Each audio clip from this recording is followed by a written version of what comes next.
Creating a standard operating procedure in ClickUp ensures consistent workflows and documentation for team tasks. Here's how you can create an SOP in ClickUp.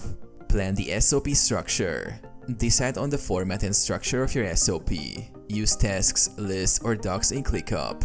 Include essential elements like purpose, steps, responsibilities, and references. Use a ClickUp doc for documentation. Navigate to your desired workspace and click on Docs. Create a new doc by clicking the plus New Doc button. Title the doc to reflect the SOP purpose. Structure the doc. Header 1 Purpose. Header 2 Step-by-step instructions. Header 3 Roles and responsibilities.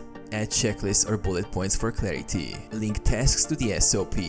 Create a corresponding list or task for actionable items. Attach the SOP doc directly to the tasks or list by clicking the attachment option and linking the doc. Share and update. Share the SOP with your team using the share button. Allow team members to comment or suggest edits to keep the SOP up to date.